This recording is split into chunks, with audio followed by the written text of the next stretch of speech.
All right, good to be here with you all. I know you're watching the weather patterns, especially in the middle of the country, and you should be somewhat alarmed at the heat. The temperatures is rising, so are the waters. A lot of you may be feeling threatened by floods, but they're not sent after you. Know that you're going to be all right. All right, who was that first spirit? Yes. Who was that first spiritually? Yeah, you one of the person I called and told not to worry about. Okay, who's going to be the first spiritual experience that's going to be shared with us tonight, this evening? I will.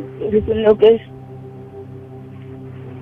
A few mornings ago, or night, I normally listen to a DVD called The Cosmic Traveler, but this time I resorted to an old class that the Messiah made called How to OBE, and I started into the class, and he teaches us instructions, clear instructions on how to go into meditation and breathing, and then phasing eventually into having an OBE. And that started to happen to me. So the part where he says, visualize the light wrapping around your spine and then coming up step by step until it reaches the middle or the center of your head. When this started to rise up my spine, and I can see some light, because he teaches us that you can also see this light on the outside of your body, and then you start to perspire. Well, I actually experienced all those things that he said, and as the light traveled up my spine, I got so warm all over, like I was somewhere in a hot room with no fan or something. And that was just the most phenomenal thing to me, but it was also very good, and it made me feel good all day long. I'm very happy about that. All right. Who else has a spiritual experience they'd like to share with us? Thank you so much. I have one. Okay, go ahead. Yes, for the last week or so, when I have been dreaming at night, it has been intertwined with the reality, this current where we are, this illusion. It's been intertwined, and I've hurt myself, talking and saying, but this, and this, and the things that I repeat and say are things that are actually happening or occurring now. So it's like it's an overlay, if you will. Okay. Well, that's what time it is. It's kind of confusing because what it is for some of us, you're starting to feel like you're trapped between two worlds, or caught between two worlds. The one you're leaving and the one that you're ascending into. You follow me? I remember when I went to Solomon's Temple one night. We had a Shriners meeting, and Malachi was teaching. It was so crowded when I went in there. It was only standing room. I was standing up against the back wall, and it was thick as sardines. But he looked at me when I walked in, and he showed that big white grin like he always does when I walk in. He jumped off the stage, and I don't know what the niggas found room, but they parted like the Red Sea. And he walked way from the front all the way through that crowd to the back wall to where I was, and stood up in front of me and looked up in my eyes and said, "Really, you're not having no fun here because you belong to two worlds." Then he turned around and started walking back to the stage, and he threw his right hand and finger up in the air. And before he could get halfway there, I told him, I said, "You too." He just shook his hand and nodded and just said, "Yeah, that's right." Well, some of you are beginning to, all right, some of you are beginning to straddle two realities as well. And that's a very good news, because it means that you're in transition or in transit out of hell and back to heaven. Make no mistake, this is hell. Even in your Holy Bible, Jesus referred to this place as hell when they were trying to follow him where he said, I have to go to prepare a place for you all. And they said, well, where are you going? He said, you can't follow me where I go. You can't come with me. And Simon Peter asked, well, what is he saying? And they confused. Is he going to die? And he said, no. He said, I'm from above. You all are from hell. He was making reference to the earth, this world here. So just be very clear about this. Everybody that's serious about this mission is serious about getting out of hell and back into heaven. Okay? And you can judge your sincerity on your support for the class in every way for this mission. You follow me? All right, it was another sister had a spiritual experience she wanted to share.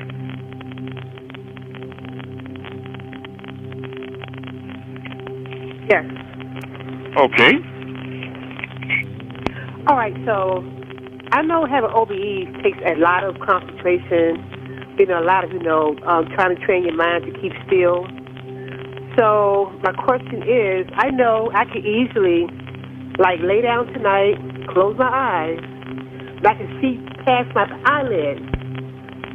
Well, the movement, right? And sometimes I can close my eyes, I see a whole different place.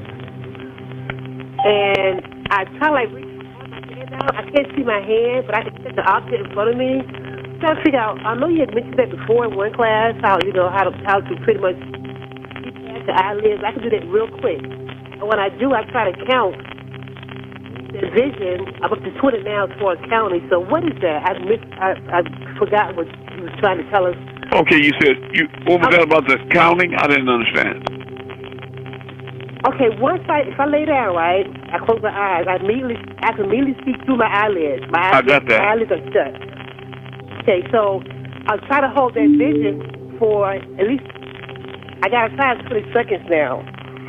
That's why it goes away. So I'm trying to figure out, I know you mentioned that before in class, I forgot the rationale behind the science behind that. Okay. And between that and that OBE. Okay, this is what I haven't made clear to people, that it's time for me to reveal to you all, to refresh from another perspective. You are one with all. We are all one with all, and all is one with us. So what you're implying is that when you have your physical eyes closed, you're looking with the all-seeing eye, right? Yes. Okay. I told you had a much more powerful matrix than the physical eyes. Well, it's much more powerful. There's no comparison, for sure. Try to understand what the all-seeing eye is. Even atoms have eyes. Are you following me? Atoms have eyes.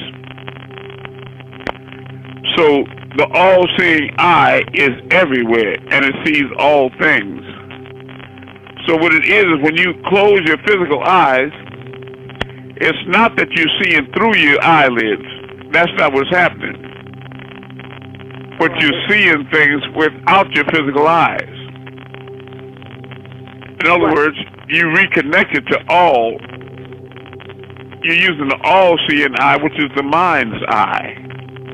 You're using the same eye that I use when you go outside and look at a star, and I see the star through your eyes. That's the way I'm saying it. But I just see the same star you're looking at because it's one vision, one eye. You know what I mean? All sees all. But I know how to focus on. I know how to focus on your object that you're looking at. You follow me? Yes. I know how to focus on the star that you're looking at. Haven't you all ever wondered how you can be in Virginia, Alaska, Florida, Texas, and you look at a star, and I see it, and I move that star, only that star, and somebody else gets on the phone and they see a star in Carolina, and I focus on that star and move it? Haven't you ever wondered, how is it that I make it, how do I know which star you're looking at? Is one mine? I wonder that. Because you're one with all. Yes, right. I'm one with all. That means I can see all the stars. We know that because I can move them all. But I mean, yeah, because I can get in sync with you as individuals and see what you see. Or in other words, I know how to direct my focus to the same point that you focusing on? Right? Right. That's what I'm doing. You connected back to the all? Exactly. You always connected to the all, but then sometimes you reconnect. And whenever you use your higher senses, you're reconnecting with all, because all is your higher self and your higher senses. Your lower sense is your physical, auditory, your ears, your olfactory, taste and smelling, your optic nerves, your muscle, your eyeballs. But whenever you sense things outside of physical sensitivity, you are one with all. Period. When you have OBE, all these things collectively are just different ways that we reconnect with all. That's why it's so vitally important for everybody that's sincere and serious to not only support everything we do, thereby support their own ascension, but to also, when it's time, for example, to go out and move stars, participate, and don't be drag-ass about it. Be glad to go out there and do that and exercise that muscle and be one with all, with me and with us as a collective. It's important that you do that.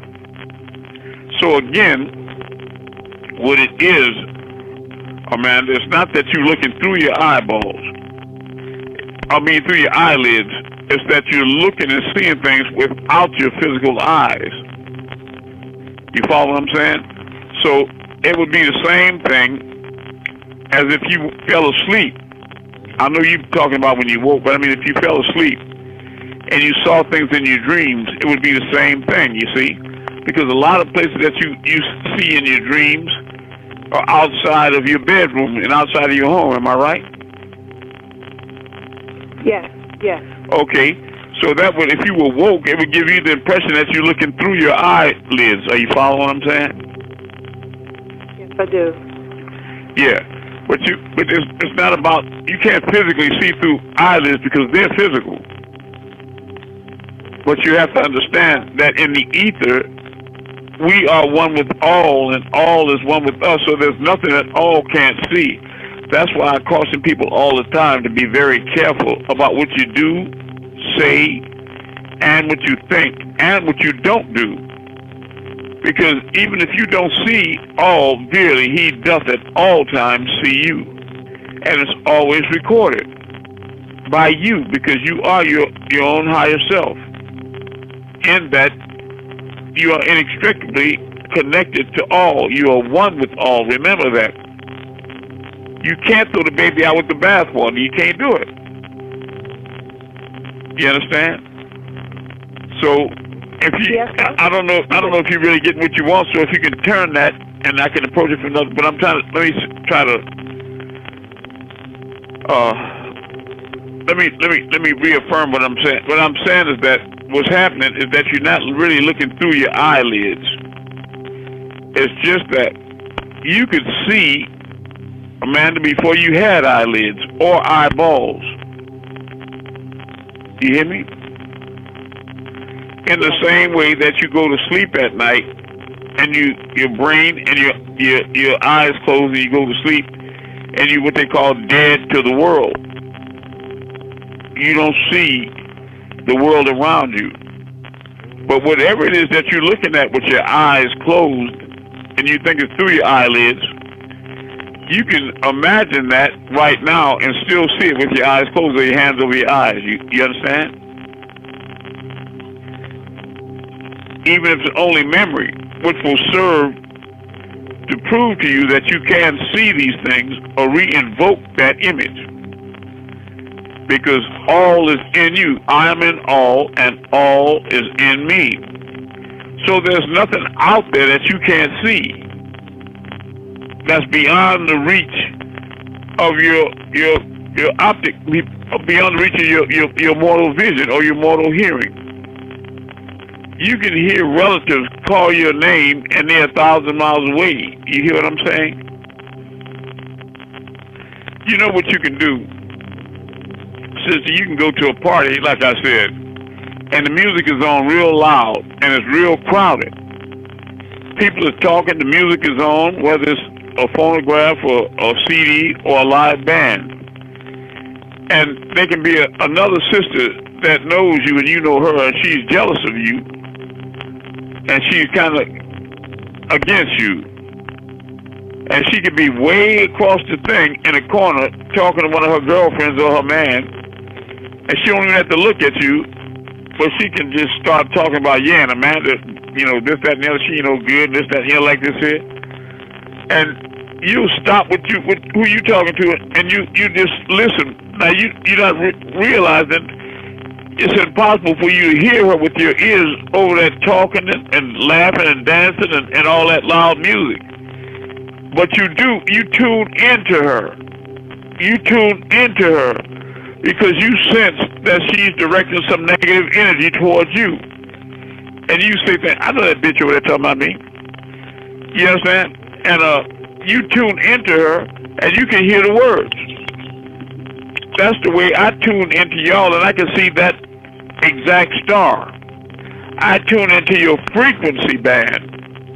Like you tune in a radio when you drive in a car and you want a particular station. And then sometimes you have clutter on the radio from other stations, interference. So you try to phase them out and you keep messing with it, and then you turn a certain corner. And what you're trying to hear comes in, you know, if it's soul music, whatever, it comes in clear, or a certain song, it'll come in clear, but you have to tune into it. You follow what I'm saying?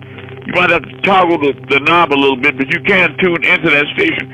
Well, that's how you tune into that woman in that crowded party with all that noise, you follow me? And ain't no need of trying to tell you, Amanda, I wasn't talking about you. I wouldn't do that, sister. And all, you'd be like, right, bitch, right. Yeah, go to hell. You know what I'm saying? I heard what you said. You know what I'm saying? I heard you. Because she'll be saying, she crazy. She ain't heard me. I was way over there in the corner by the bandstand with all that music. She lying. But you did hear her. You understand what I'm saying, Amanda? It was easy for you to tune into her, because that heifer was tuned in to you. You just followed that same frequency right on back to her. Because her mind was thinking about you. It was negative, but she was focused in on you. You understand? And it made it easy for you to focus in on her. Because all the people in that thing, she was the only one that was tuned in on you with that negative energy. You understand? Okay. Put it like this, Amanda. We had a class probably a year ago or longer. When the class ended, I hung up, everybody hung up. But now, you were talking to your daughter in Virginia, and I was tuned into you, and you were saying things to her that was kind of mean, what have you, and I felt kind of threatened by it. But what it was, you told me later that you and her play like that, you know.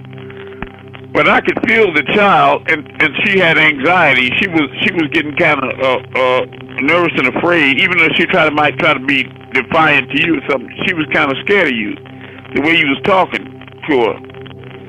So I don't really like to let people know that I eavesdrop on them, search their mind out when I'm not connected on the phone or they not in front of me. But I don't know why they don't understand that when I can look into your mind and see a star that you're looking at. They don't understand. They're not really being serious about the nature of me. You understand? Or who or what I am. Right? Because if they were very serious about who and what I am, then they wouldn't be surprised that I could get into their mind and see their thoughts. I can tune into them. But you remember that, right? And then you told me, when I called you up on the phone, I said, Amanda, don't talk to that child like that, you scared her. And you said, Amun-Rayay? How you know what was happening here? How did you know about that? Then after that you said, I was just playing with her. She and I play like that. Remember that, Amanda?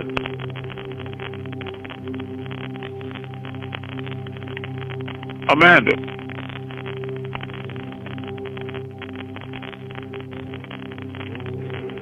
Okay. Then, but I know you remember. I think But you hey, Rahubat. As you know, I'm in class. Well, I'm just glad that you're here. Very good. All right. Who else has a spiritual experience they'd like to share with us? I got one. Very good.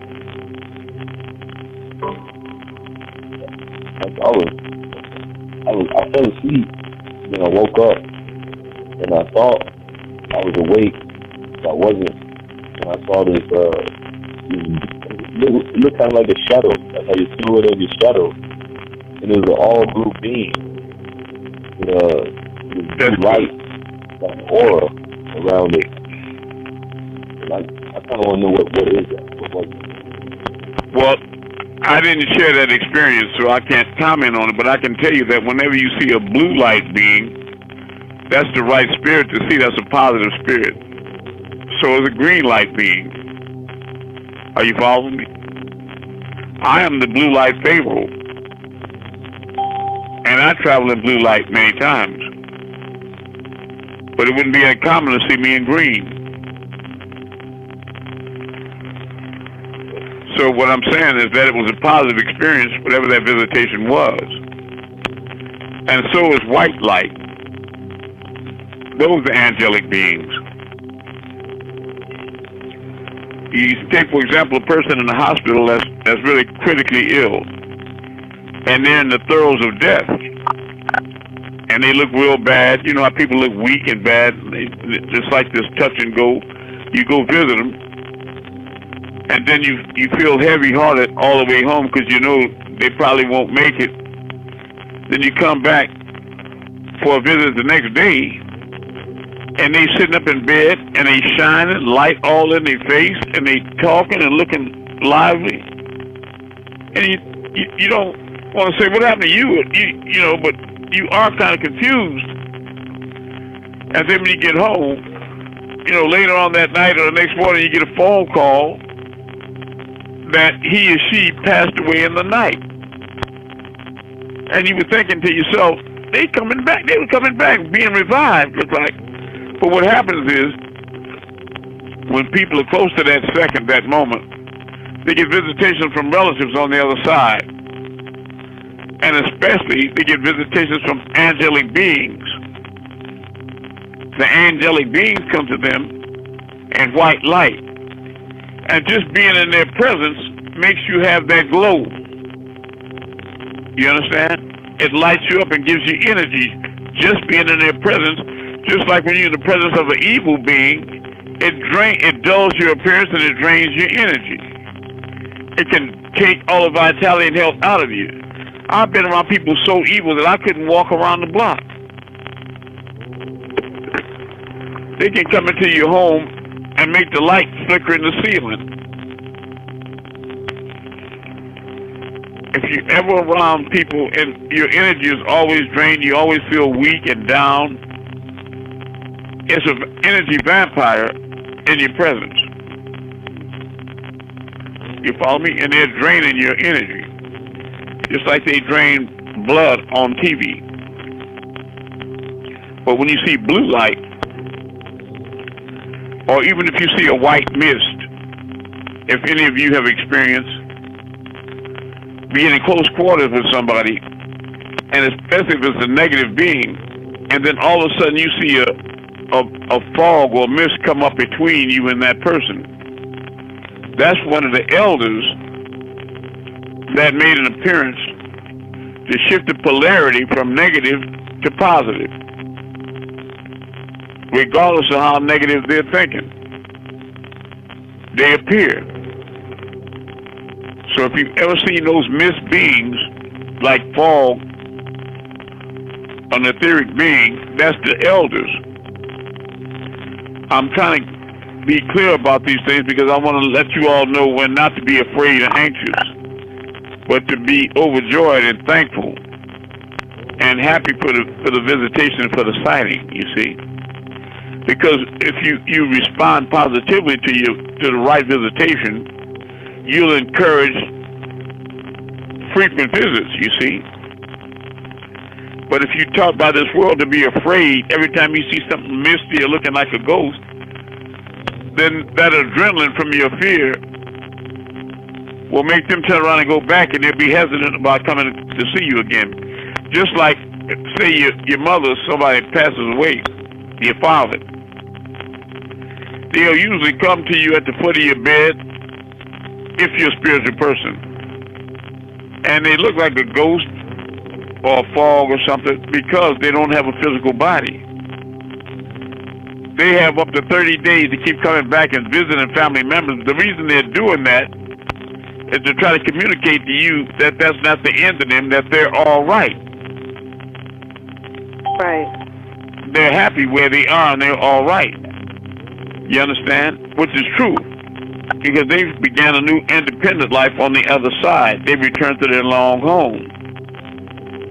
But they won't stay very long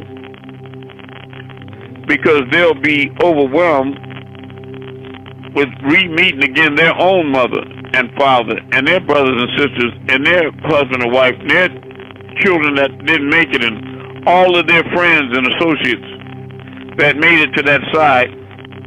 Because, you know, when people get a certain age, when they get old, and they act like they lose interest in this life, they have that faraway look all the time. You know, you have to realize that their thoughts are not always here because they have more associations on the other side. They have more invested emotionally on the other side than they do here. You understand what I mean? They got more friends and relatives on the other side than they do on this side. So that's where they're focused, and it's kind of a pull. It's a magnetic pull that kind of pulls them. And when they start frequently seeing family members that passed on, that's the Most High's way of telling them to kind of prepare themselves because they too are about to phase on into the other, into the spiritual realm. Are you following what I'm saying? All right. I know you all didn't ask me all that, but yes. I was responding, but my phone just went out on you. Okay. Yeah, so I want to know, like, when it happens again, like what happened tonight, what do I do with it when I get that vision? Like, I mean, what do I do? Like, just look at it or explore? Or it's just like when you have an OBE. Explore. You know, put your mind, focus on other things. Say that you're in an OBE and you're in a certain place and you see some people you never met before you don't remember. Look for a door and go open the door and go outside and see what's there. Or focus on another place like the Crystal City or like Risk or Nibiru and go there. Because they're all right here in the same time, in the same place, just vibrating on different frequencies. Just like channels on the radio, they're in the same spot, being received on the same radio, in the same car. But you have to dial into a specific frequency. Just like you have one telephone when you dial into class, but if you get one number wrong, you might end up in Canada or somewhere else. Because there's certain frequency bands. You follow? That's why when you have power lines, telephone lines running through your city, let's say each telephone line is capable of carrying 100,000 phone calls. 100,000. But it's every one of those calls has a different frequency. Beep, boop, boop, boop, boop, boop, beep, boop, boop, boop, like that. You follow what I mean? And if you get one of those frequencies wrong, it directs you to another place. Time and place and space are not what we imagine them to be. You ask the average person, where are they? They'll say, I'm on 57th and Broad. I'm in Portland, Oregon. No, that's not where you are. What your frequency is where you are. You follow? Just like when you come to this conference room, we're meeting up here in the spirit as star children, as golden children, as supreme beings. We're not meeting here like Negroes in a church building, physically. That's why it's so important that we have more reverence for this mission than we do for church and physical gatherings, you see? Because this in itself is a milestone. It's a privilege to be here, to be accepted, and being capable of participating in a forum like this. You have to be chosen. In other words, a star child. People here that are moving stars with me all the time, and then when I start telling them about the star people, the star children, and they ask, how will we recognize them? I want to smile inside, right? And I think to myself, brother, sister, are you that sleep? You really don't know who you are when you move stars? You are the star people. That's you. You've been chosen. Now the question is, what are you going to do with it? Are you going to appreciate and respect it and build it? Or what are you going to do? You see? Correct. But the question's been answered. You've already been chosen. The ball is in your court, your move.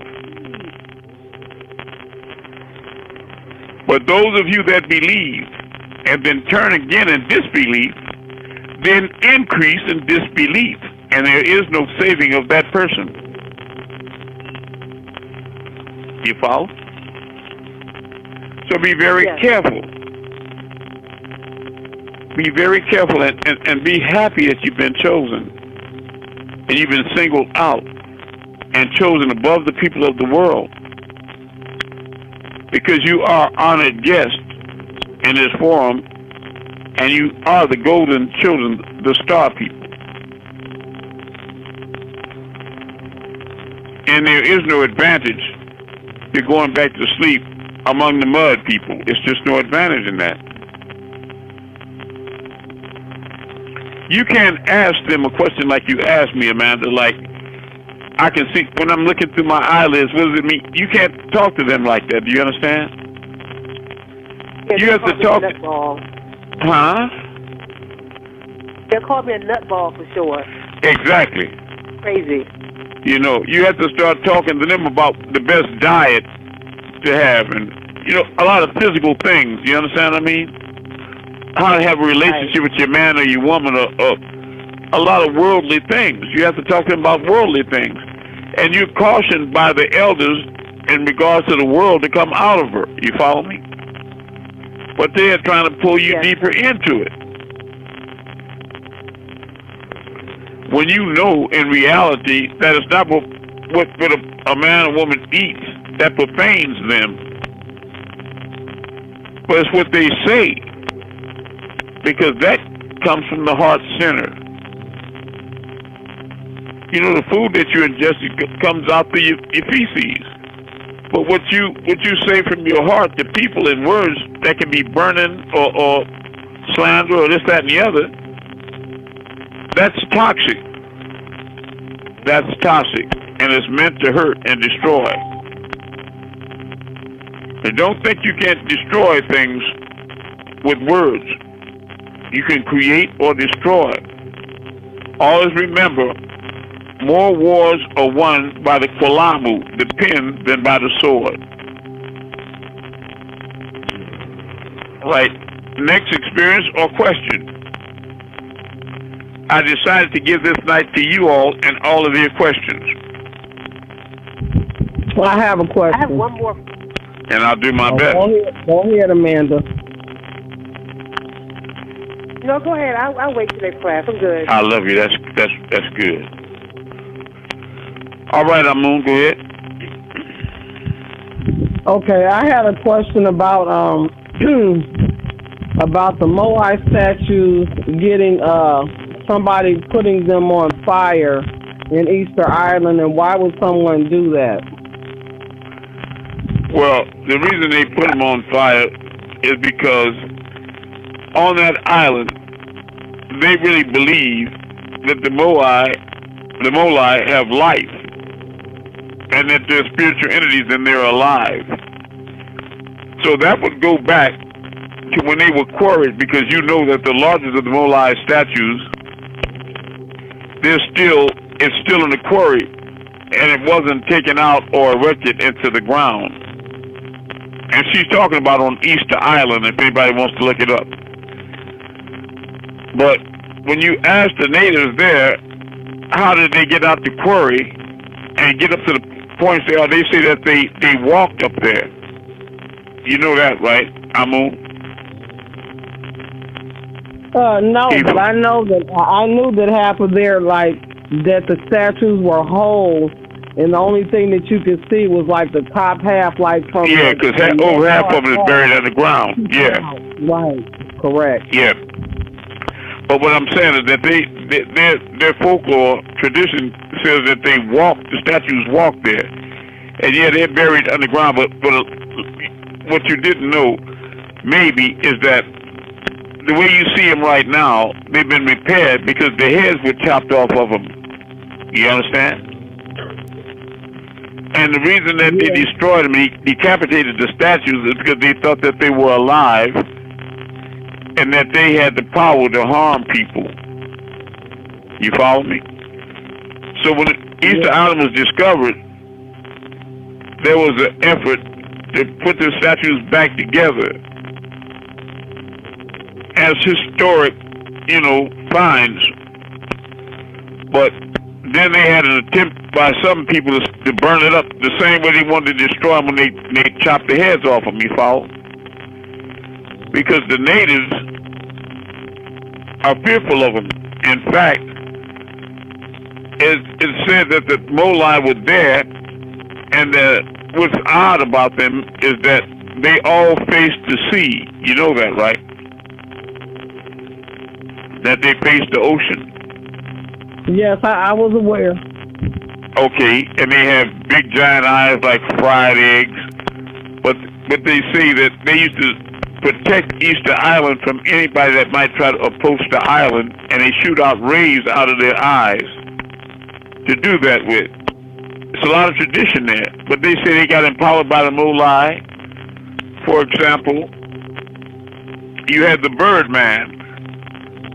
That was a festival that they had annually, every year. And the Birdman was celebrated as the king of the island for a year. And the Rapa Nui on Easter Island. Now, the Birdman they would get the youngest, fittest young males. And there was a little island across from Easter Island that they had a bird on called the Rapa Nui that laid big eggs.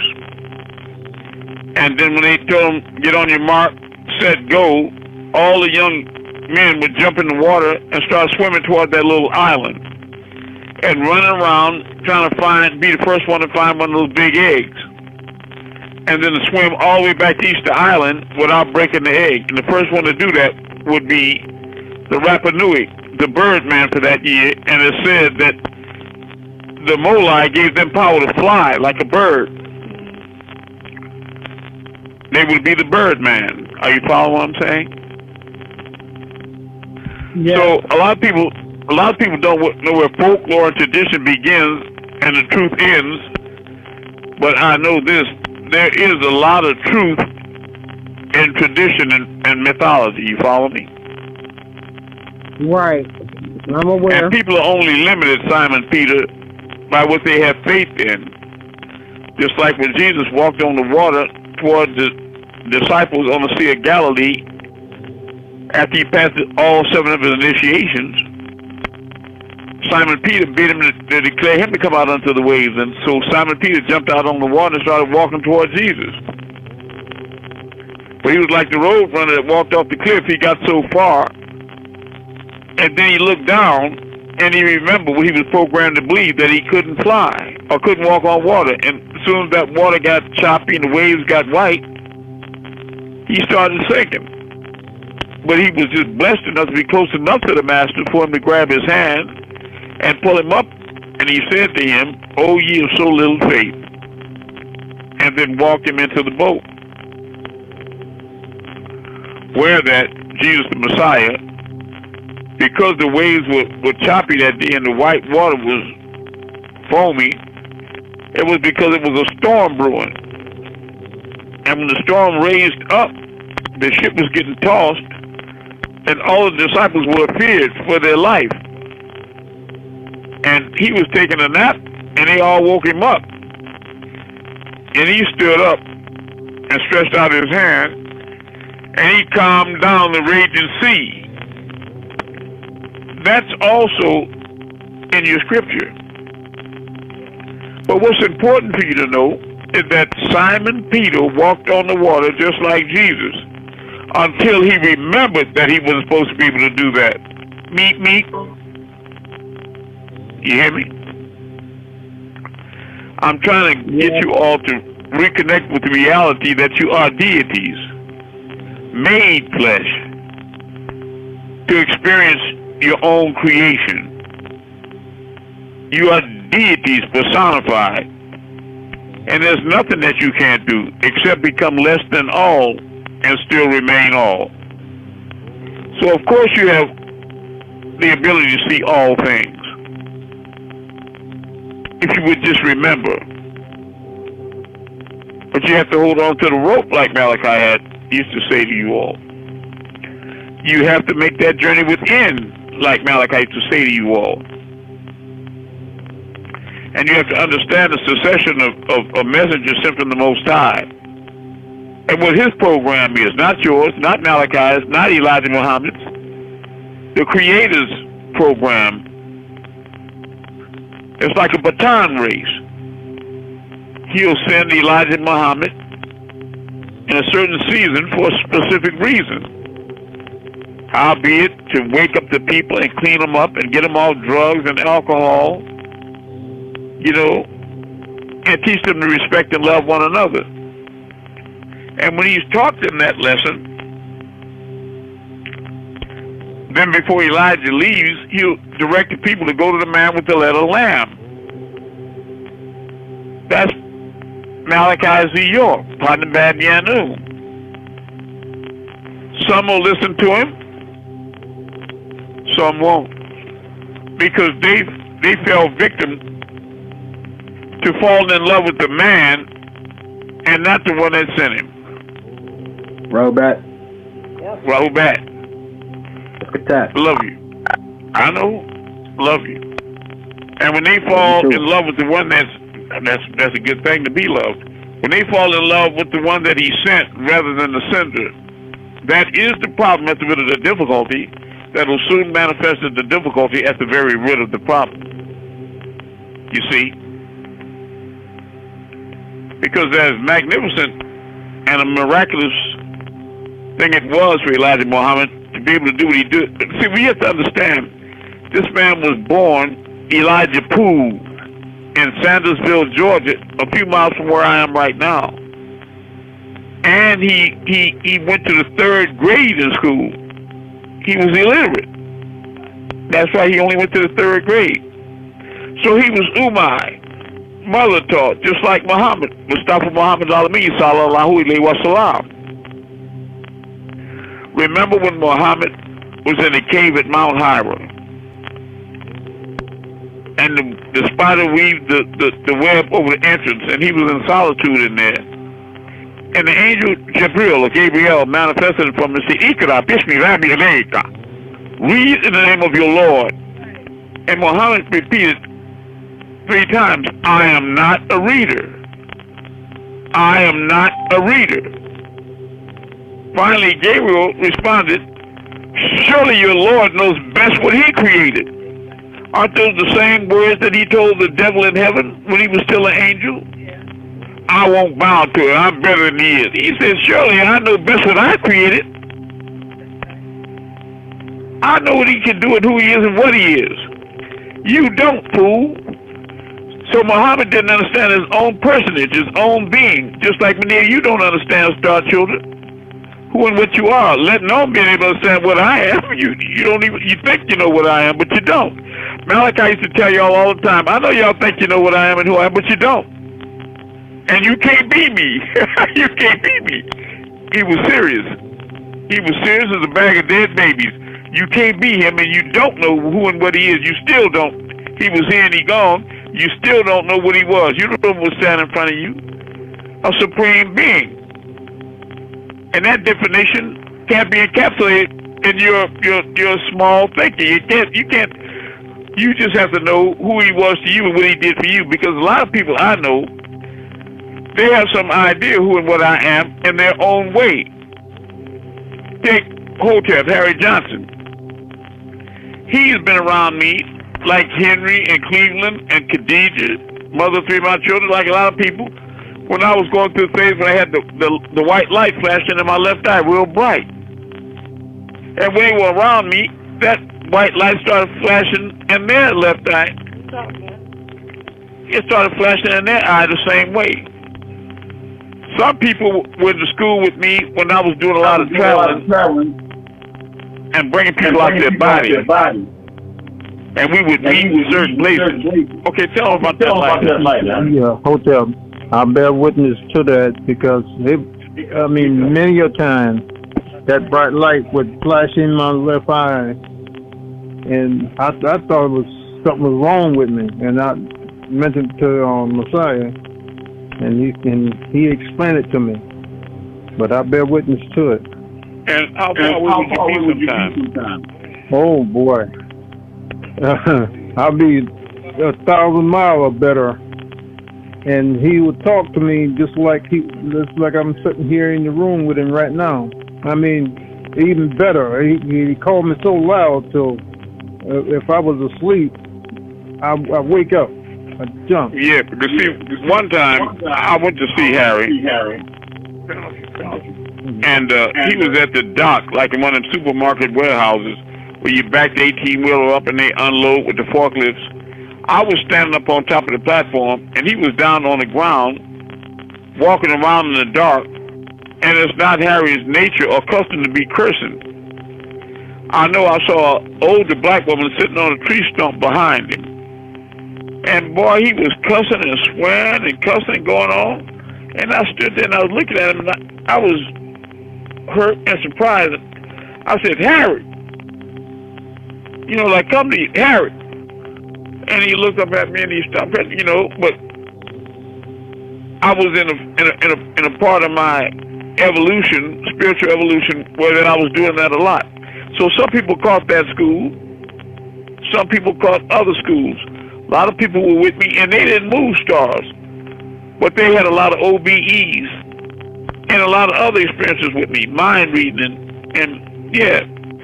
You follow me? So what I'm trying to say is that even if I might know thousands of people, every single one of them know me in a different way, know me in their own way.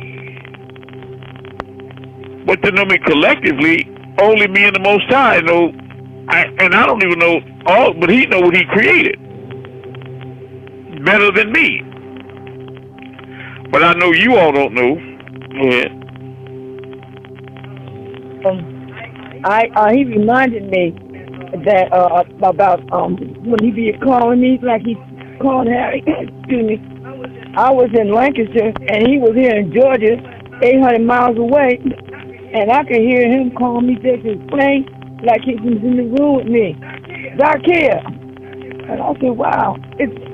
I didn't get no impression that it was a negative something trying to imitate his voice in me. It was really him, really his voice. Call me just as plain as day, loud and clear. And then sometimes other words would be said and sometimes not. Just, I guess he just wanted to call my name like he still do right now. And I'm somewhere else and he's where he is right now. I know guys. And I'll hear him. And then he'll say whatever he's going to say, if he has anything to say. And at that time, like you said, I was not a star mover. I didn't know anything about that, but I knew about him, and that in itself was enough for me, and it still is, and it always will be. Now when you hear a description of the Messiah Jesus in the Book of Revelations of the Bible, hair of a lamb's wool. He was a woolly-haired guy. eyes of many fire. He had his feet shown from under his robes, and they were the color of fine brass. You've seen brass before, as if they had been burned in a furnace. So he was some form of brown or tan, brown or something. And that he had a voice of many waters. You know, he had a very heavy, coarse voice. But let me tell you, one of the abilities that he was created with is that he had Mashi power. Many of you may not know what that means, but it's the power of Messiah, to where he speaks something or thinks something, and it's by some form of osmosis, like the 100 monkey effect, that people just seem to understand, to hear it, without any physical connection. No phones, not being in the same locality, not in the same room, but they hear and they understand. So it makes me laugh when devils go out of their way to try to cut me off from the media, as if they can cut me off and keep people from hearing the thoughts and the words of the Most High Creator. It shows you how foolish these demons are and what they're selling their soul for. It's a phantom, it's a dream. And the test is on them. And man himself will be sufficient as a judge against himself on that day. Because what is it that you were doing with your time? What were you working for? What were you trying to do? What were your intentions? And by that you'll be judged. But the mission will be successful. That's his word, may he be exalted. I can take you to the Holy Tablets where he says that, Amun, you must work hard. And when you have successfully completed the duties of your mission, you must then work hard and prepare to return to your wrath. Amen. It's true. So I would suggest that you get on board and stop, because even if I can put you on the shore of the Pacific Ocean with a big McDonald's straw, I don't care how long I leave you there, you can't suck up the ocean. If you can't do that, take your mind off going to war with all. You're a stupid demon, and you burning yourself up for what? So people can smell your flesh stink? To see how loud and long you can holler?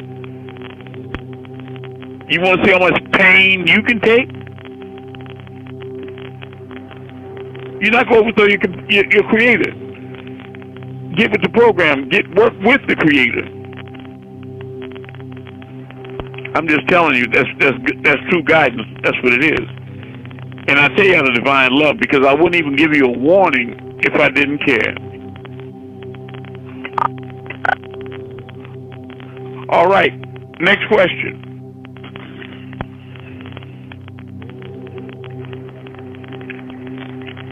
I got another one. All right. Well, ever since that happened on Easter Island, they haven't let anybody there. Do you think they'll permanently keep it closed? Well, the thing is that the people that were indigenous to it before are not really there. You notice that it's not really inhabited by people like it used to be. And I didn't know that it was closed to people. But if it is, it's because of the superstition about the Molai being alive and having a power. You follow me? Yes. Right. But I'm glad you're doing research. A lot of people don't even know what the Molai are. You know? That's another way people know me, by asking questions. Because I've even had devils that ask me questions because they're trying to figure out something that I don't know. And I don't understand them. Is that why you're here? You're a very tiny being. You're very small. Why don't you try to find out things you really want to know? But some devils, I bet he don't know this, and they'll research it and then, make yourselves informed and ask me, But I just smile, I do. I love them all. Oh, but they would love themselves if they can understand the way a man that can see things with their eyes closed That means she's in touch with all at those times, like you are when you move stars. And when I'm in touch with your mind, you vibrating as 9 mind. Because I'm one with all, especially at those times. You have to realize where you are and who you're with. More importantly, you have to realize where you are and who you're with when you're alone with yourselves. Do you really know who and what you really are? Do you know that? Do you have any clue what you're capable of? How can a third grade educated man raise up a nation as powerful as the nation of Islam like Elijah Muhammad? How? And a college graduate can do that. Yeah, he had a third grade. You can look it up. I challenge anybody to look it up. Elijah Poole, Sandersville, Georgia. Say it again. Yes, he was 3rd grade. Yep, I remember. That's right. But now, that's a miracle. And Muhammad didn't go to school at all. He was unlettered. Umar, mother taught. Your Umi is your mother. He was mother taught, so he wasn't educated. But Gabriel tried to tell him to just read. Because surely the Lord knows, your Lord knows best. Your Rab is what he said. Your Rab knows best what he created. He was telling Muhammad that he sent me here to tell you to pick this book up and read it. So shut up with that, I can't read. Just start reading. Like you're doing. Just start reading. All right? Because your Lord knows best what he created. Ain't got nothing to do with no worldly college, no PhDs. Negro, are you crazy? I said the Lord of the world sent me. And for a lot of people that went to the schools of Islam, they thought the book Muhammad was ordered to read was the Quran. It wasn't the Quran, no. It was the Injil. It was the Old and New Testament. You follow me?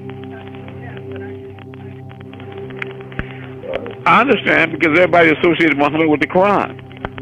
But when he was ordered to read the Quran, read the scripture, he hadn't even had the revelations of the Quran yet.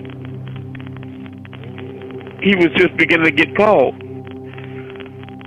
But, he was told to read the Bible. So he had to understand the shoulders of the backs of the men and women he had to stand up on. And, you understand me first. Because you have to be versed in what it is that people believe in already. And master that. Because all their questions and things going to come from out of there. Just like when you learn right knowledge, you can't just know right knowledge and go out into the world when people have been, inducted into Islam and Christianity and different things and different belief backgrounds. You have to know more about Christianity than Reverend Deacon Porkchop and Pastor Fried Chicken. You have to know more about Islam than the Imam. You have to know about Hebrew Israelite more than the rabbi. You have to know Egyptology. You have to know astrology. You have to know astronomy. You have to know. Because the people that that come in front of you are going to come from many various backgrounds. And they still do. That's right. I did too. Those were schools that benefited you because they filled out your comprehension. They expanded your consciousness. That's right.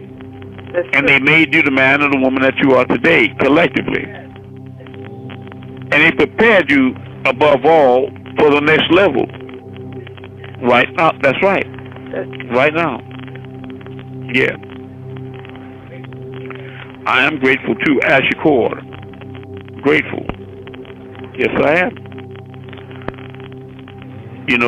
So that doesn't mean that you don't reverence Elijah Muhammad and you don't reverence Dr. Malachi Z. York, but you don't worship them.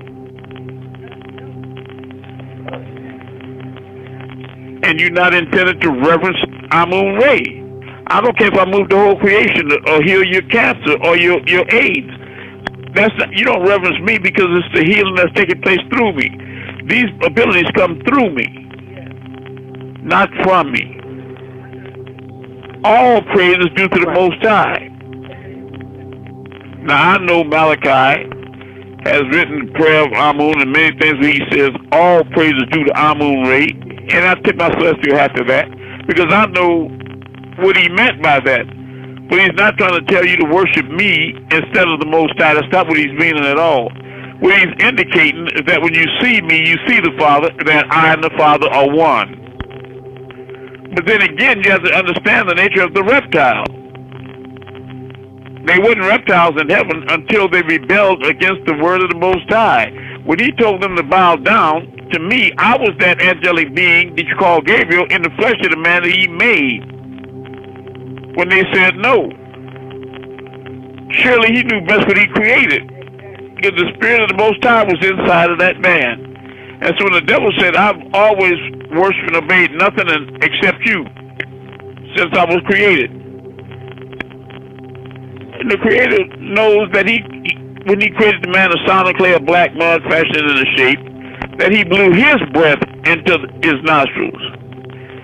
Some people describe breath as ruach, wind, or espiritus in Spanish. Wind, spirit. He blew that breath into his nostrils.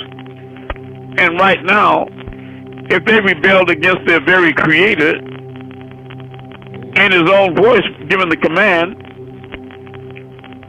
why wouldn't they rebel against me? Or against themselves? Or against nature? Or against one another? Just totally unfit. Unfit. And it regrets him to his heart many times that he's even created them. It happened in Noah's flood. He looked down into the world, and he saw the rape and the murder and how they were manipulating genes and mixing men and animals up and all the debauchery and evil things that they were doing on the earth. And it regretted him to his heart that he had even made them. So he informed one of his servants, Noah. He said, go down and let them know. You know, he told them that he regrets that he made y'all and that he's going to bring a great flood upon the earth and destroy all living except the fish because they did no wrong. And they laughed at Noah, said, help me build the ark. He told me to ask y'all to help me build this so that I can use this ark to save y'all so you can get on it. Them niggas laughed at him. They thought it was funny. This old man is crazy. Ah, this, that, and the other. He's building an ark in the middle of the desert. It don't even rain in the desert, nigga.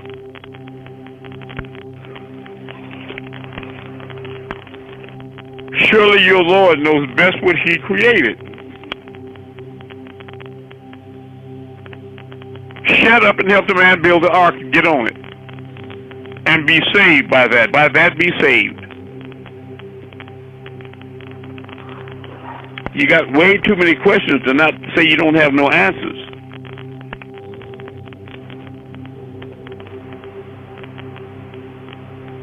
All right. Next question. Yes, speak up as loud as you can, good brother. Yes, sir. I have a question. I'll do my best. So I know it was many kings of the Bureau. Where exactly do they go? Like when they're done rule? Y'all gotta tell me what he's saying. They say you gotta speak up, brother. Please. I know there was many kings on the Bureau, and I was wondering. There was one on the Bureau. Wait a minute, there was one on the Bureau.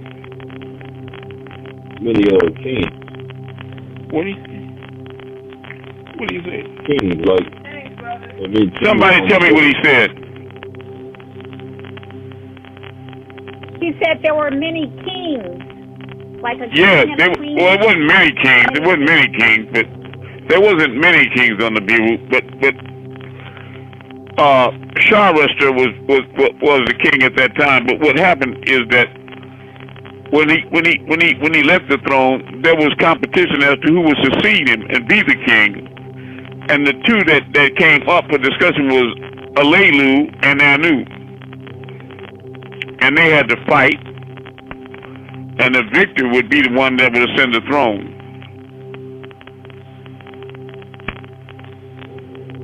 I was wondering where exactly do they go? Like where did they go? Lama. I was wondering where, like, they rule somewhere else, or that's what I was curious on. Well, Alelu, after he had to fight with Anu, even though he was a much larger being, he was 16 feet tall. Anu was only 13 feet tall. But they wrestled, and Anu beat him, and whoever puts his foot on the chest of the vanquished, that's the loser, and the victor is the one that puts his foot. So Alelu lost, but since he was thinking so negatively, he thought that Anu would be thinking the same as him. Because in a lot of bloodlines, just like in Russia with the Kaisers, what they do is that when they overthrow hierarchy, they kill the princes and the little queens and everybody that's got from that royal bloodline. They wipe out that family line. And Alelu thought they were going to do that, so he got everybody that was with him and his consorts, his wives and everything, and they ran to the deck and got in these craft and took off for Earth. Because during his explorations, he had discovered that there was a planet on in the Milky Way in Sol's solar system, in his solar system, that was on the other side of the hammered bracelet. That was the way they described the asteroid belt between Mars and Jupiter. That was the residue left from the planet Meldak after it was involved in a collision with Nibiru. But nobody tried to go past the hammered bracelet because it was so destructive to try. It was worse than the obstacle course. You were bound to hit something, all those fragments. But Alelu was a master pilot, and he had a laser system put together so that, like on these children video games, he could go through there, and then if one got in his way and he couldn't avoid it, he would blow it up. And he worked his way and cut a path through the asteroid belt, and his whole contingent followed him to Earth. The reason he wanted to go to Earth is because he had explored Earth before. He found out that the substance Nu was there in abundance, which was the Annnaki word for gold. The gold in that land was very good. So he came to Earth, and he sought out the gold, the yellow metal, and then, I'm cutting a lot of the story out, but then he beamed back to Nibiru to let the council know that he had discovered gold here, and he knew they were in search of it to repair the atmosphere around Nibiru, which had been destroyed by radiation, made it difficult for them to live. And he knew they needed it desperately. So when he beamed back the message, they all celebrated. He had found the gold. But then he told them, but, now listen to me good, y'all got to take Anu off the throne and put me back on the throne in order for me to get his gold. That was his message back to them. And they agreed. But the next thing he knew, Anu and them found their way through his path that he opened up through the hammered bracelet, and they landed on Earth. And Anu, still being the rightful king, because he had the pure blood of the Anuna, the Anunnaki, he started dividing the land up on Earth and giving it to his sons and the people with him. And when he got through dividing up the gold-rich lands, a lady was standing there with his lips stuck out like, what about me? And what no, what about him? And he was like, I found the gold. And his sons were saying, you got to kill this nigga, kill him. And Anu said, no. So Alelu said, I challenge you to another fight. And they said, Daddy, don't fight him, just let's kill him, let us kill him. He said, okay, I'll fight him. And they got naked and started that hard wrestling again. Alelu lost. Anu put his foot on his chest. And Alelu was so evil that in defeat, he reached up like the reptile he is and bit the man's penis off and swallowed it. Yeah. And Alelu still didn't kill him, but he had him banished off the planet Earth and sent to the planet Mars. So, but before he went to Mars, he established cities here on Earth, son. One of them was called Pumapuku. Look it up. And his work was masterful. He is the master builder, he was a master. He was fit to be a king, but the thing is, he was disagreeable. And he didn't have the pure bloodline. Too much reptile. But Pumapuku, look it up. And you'd be amazed at the work he did. He set up kingdoms around. So he was a king while he was here and it lasted. But when he started playing with them and trying to blackmail them with that gold right there, that was his downfall. You follow? But they banished him to Mars, him and his wife. And you can find evidence of that right now.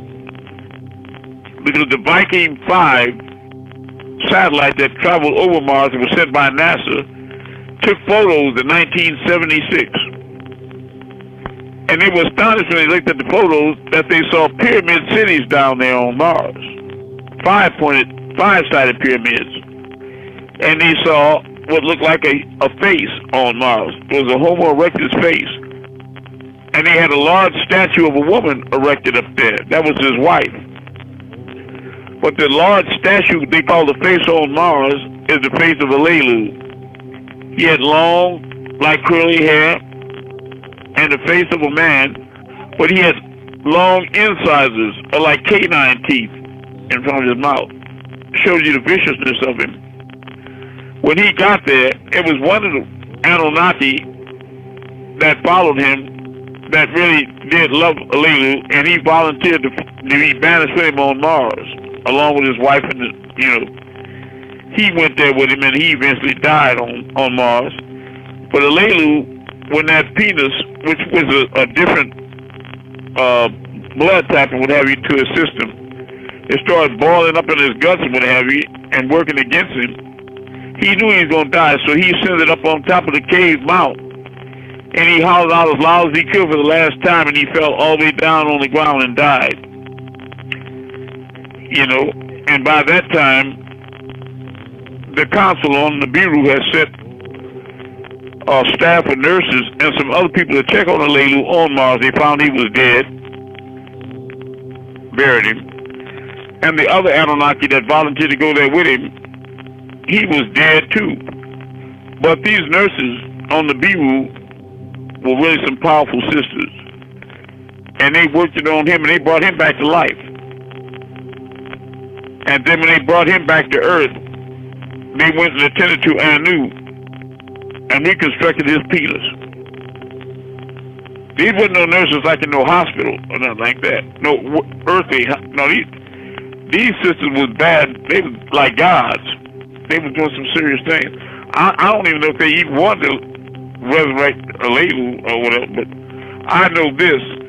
Anybody that's invited to Nibiru and they invite you to dinner to eat with them, you become immortal immediately. You become a god at that point. You hear me? Yes, sir. Yeah. If you have any more questions, I'll do my best.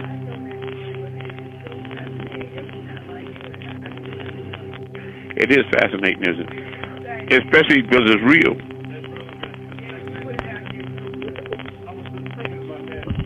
I got a question. I'll do my best. Well, do any of them plan on coming back here, or have they ever reconnected with? I'm here. Malachi is still here. I know. I was talking about the Anunnaki. That's what I'm talking about. Okay, so we're here. So they are reconnecting with their offspring and letting them know who they are? Yeah, when I moved the whole creation, if you don't know if you don't know me by now, you'll never know me. But let me say, after 2013, when he and I were taken up, it was his second time because he was taken up in 1997 as well. Well, 13 years prior to that, in the year 2000, he was taken up. But after 2013, most of the Annnaki, as far as extraterrestrials, they left and started heading back toward Risk.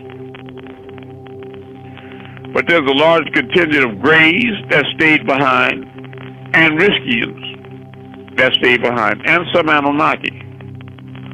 Because Malachi always says that some of you will be chosen to take that long walk on that short path.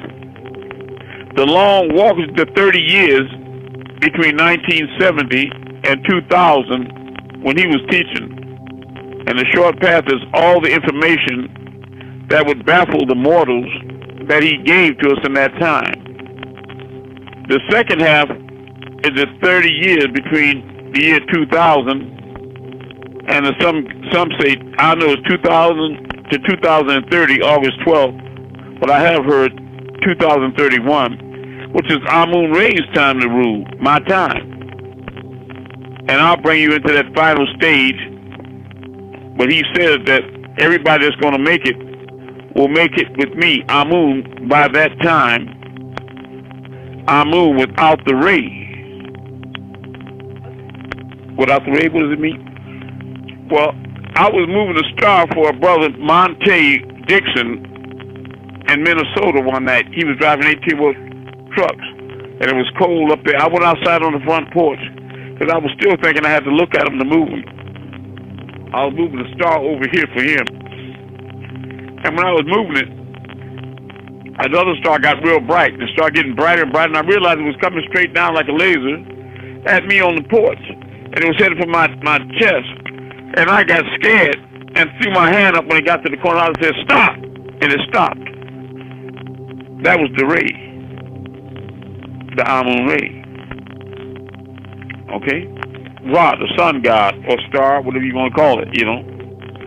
That was the Amun-Rayay right there. But see, the thing is, when you're dealing with those kind of natures like the Anunnaki, you have this mythological sense about who they are, like in the Bible and Bible stories, and you think of angels as little fat, all nice and this, that, and the other. And you were created in the image and likeness, and you all are not always nice. Y'all got a double S. You got some ugly ways, and so they showed me some things about their nature I didn't like, and I thought they were against me, and so I stopped trusting them. I was talking to Malachi on the phone one day. He called me up, and he was talking, and I said, well, I don't trust nobody. And he said so quick I couldn't even finish talking. He said, trust yourself. I said, you don't trust nobody, trust yourself. Yeah, but that's what it was. I lost faith in him, and I didn't want to trust him. You understand? And I stopped the ray from going into my chest. But it won't hinder your journey, because the prophecy is that I'm going to take y'all to the Nibiru by 2030 or 2031 without the ray. Okay? And we'll still sit out there on the other side of the hammer bracelet or the asteroid belt until the year 2043. Then we're going to take off and go back to Risk. We're not coming back. We're not coming back no more. We didn't come back a lot of times. You can't, elders tried to tell us you can't reform the devil.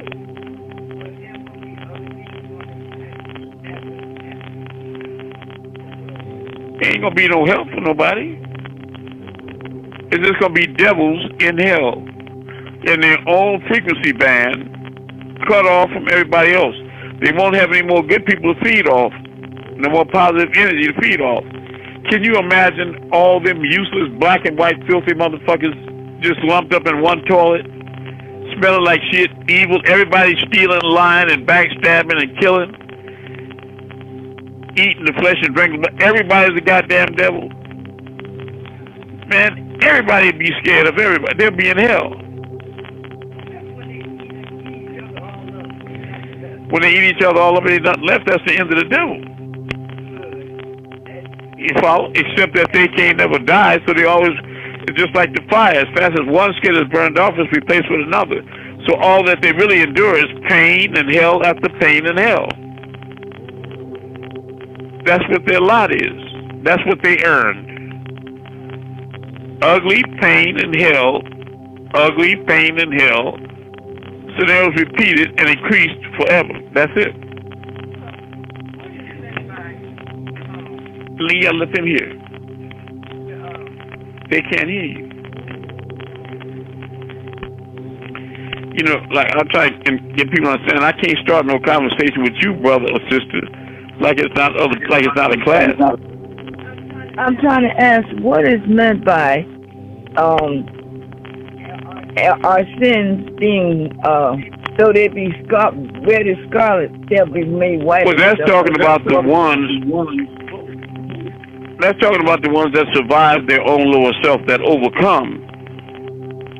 You see, because those that are forgiven by me and they accept me, you know, like it was Jesus that said, if any of you don't believe that I'm the Messiah sent in the flesh, that will be your hell. It's true. But if they don't accept me, or they don't want to accept the Creator or the truth, but the ones that do, even if they be scarce as hen teeth, no matter what they did, no matter how much sin they carried out, though their sins be as red as scarlet, we will make them again as white as snow. Right? Well, she told me it's 10:25 now, so everybody that's sincere, let's go outside and let's move some stars. Perform some miracles, not just for yourself, but for the world. Bear witness to the truth. All right. Now, me, I'm going to stay in my bedroom, and they closing the door. I just turned the light out. So I'm going to close my eyes and make a mind link with you. You just go out and pick out the star above your head that you want to move, any way you want to move it. Hold on. You know, it's been raining since like here. It's going to rain all week, pretty much.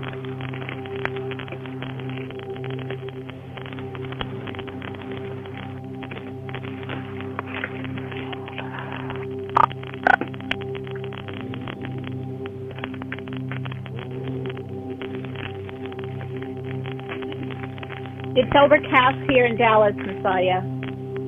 Say it again, it's cloudy? Yes. Okay. All right, who's going to be the first one to move a star tonight? Brother Christian. Overcast. Okay. The Brother Christian. What do you see? Yeah, bright star twinkling.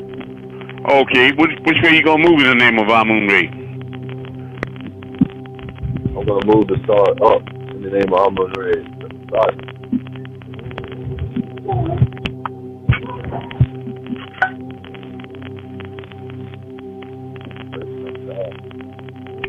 It's going up, right?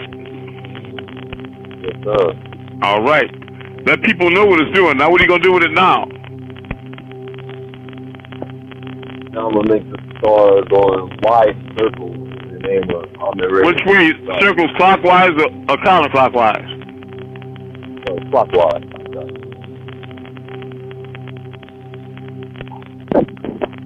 Yeah, it's doing circles.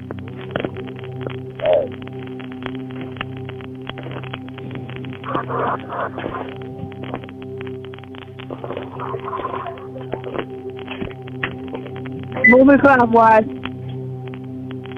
That's what it's doing, Christian? Yes, sir. All right. Fast. And well, I'm telling you, you're going pretty fast.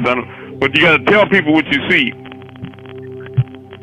All right. You want to bring it? You want to do something different, Christian? You want to bring it closer to you? Yes, sir. All right. I want to bring the star closer. His name is Amun-Rayay.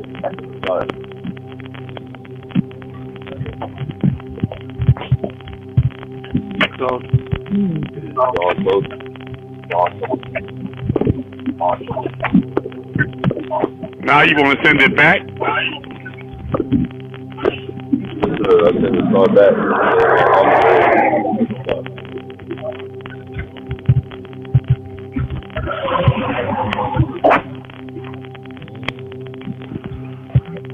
Why don't you try to move the whole creation tonight? Can you see a lot of stars?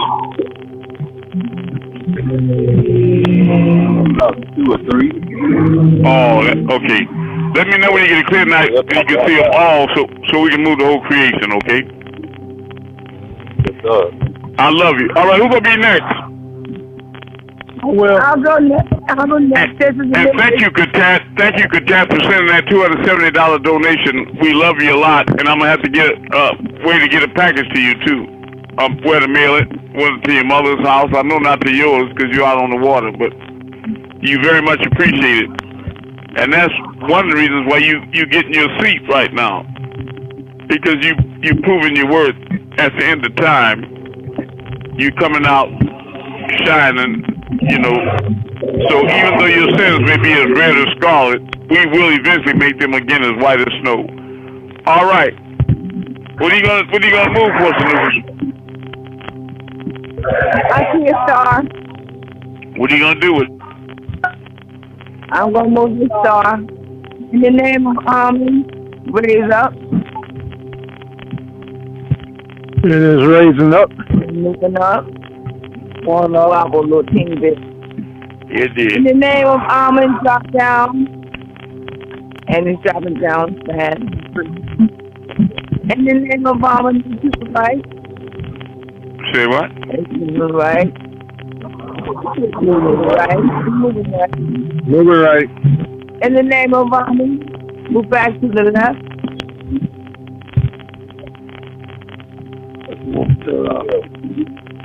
It's wobbling some. And it's moving left.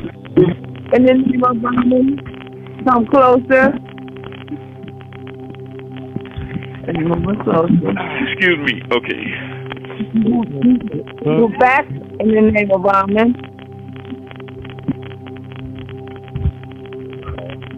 It's moving back. In the name of Amun, make a clockwise circle. And it's going clockwise. It's moving clockwise. Tower higher. I love All you right. so much. I love you more. And Amanda, what you got? Where you at?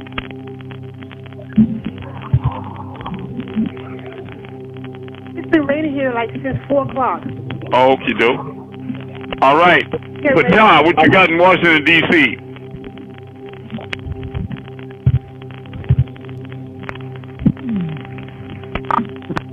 Cloudy.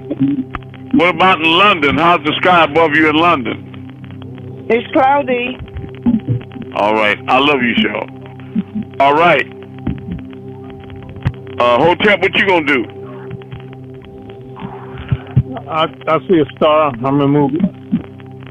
Okay. In the name of Amun-Rayay, raise up. And it's raising up. Stop. In the name of Amun, drop down. And it's dropping down. Dropping down. In the name of Amun, move to the left. And it's moving left. Sort of It's wobbling. wobble a little Dip bit. down. Dip down, yeah. In the name of Amun, up and over and move to the right.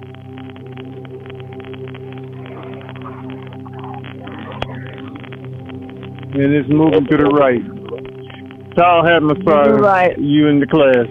Look, I love you all. Write your testimonies, send in your donation, and post these posts up all over Twitter because Satan is trying to block us out in Twitter and LinkedIn. So all of you will create some links for me in Twitter and LinkedIn. Satan is trying to block the truth. Don't want to wake up your brothers and sisters. They're trying to get you know how it is when a man have a woman. You know, if I can't have you, nobody. Well, if they can't go to heaven because they're too filthy, they don't want anybody else to go. Don't let that happen. Call me up with password and a new email address for Twitter and LinkedIn. I love you all.